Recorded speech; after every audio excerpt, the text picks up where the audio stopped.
I want to bring to your attention an archaeological site called Tel Mozah. It's extremely close to ancient Jerusalem, and this site speaks to the organization of ancient Judah. It potentially provides evidence for an early centralized kingdom, think time of King Solomon and Rehoboam. And it also speaks to the official religion of Judah, which was not just temple worship in Jerusalem. Now, in the Bible, Joshua 18 verse 25 lists Mozah as a town belonging to the tribe of Benjamin.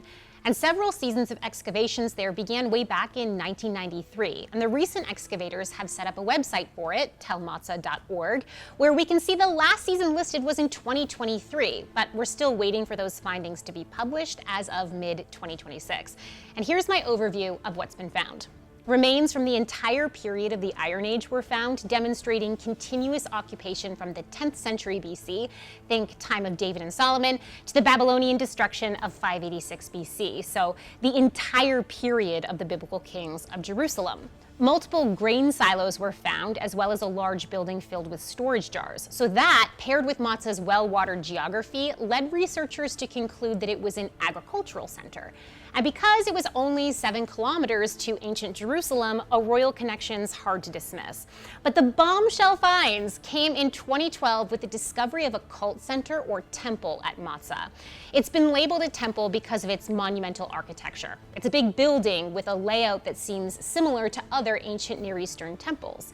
It has an east-west orientation with a courtyard entrance in the east flanked with 2 columns. Now, only one column base was found, but the other side of the Mozah courtyard did not survive, so the guess is that it was originally symmetrical. The courtyard entrance goes into a rectangular building that's divided into at least 2 areas, one of them being a holier area, a holy of holies, if you will.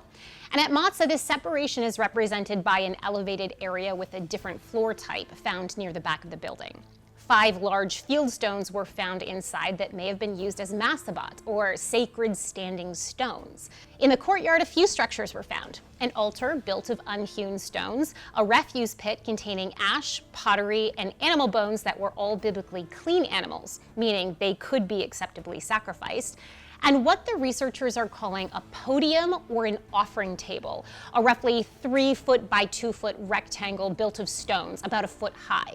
And on the floor in front of it, archaeologists found broken religious artifacts. In their words, quote, "The cultic assemblage included many bowls, chalices, stands, jars, and juglets, as well as special artifacts such as 4 figurines, fragments of large cult stand decorated with a pair of sphinxes or lions formed in low relief, and pendants, one shaped like a pomegranate," end quote. What's very interesting is that all of these religious artifacts seem to have been intentionally broken and placed in front of the offering table before the entire courtyard, altar and all, were covered over with a thick layer of dirt and plaster, buried and sealed. The building then continued to be in use, but as of 2020, there was no evidence that it continued to be a temple. In the most recent excavations, they're hoping to find evidence that speak to this, but again, we're waiting for that evidence to be published. And I believe that the findings at Tel Mozah do fit in well with the biblical narrative.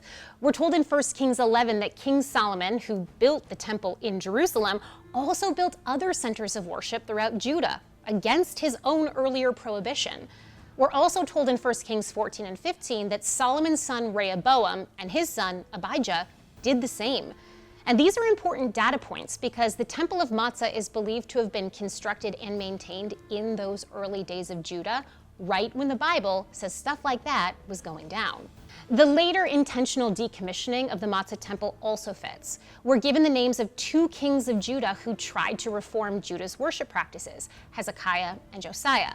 So for me, Tel Mozah goes along well with the biblical narrative. But the lead excavators disagree with me. For them, Tel Mozah provides evidence against the biblical narrative. But we'll save that for the next segment.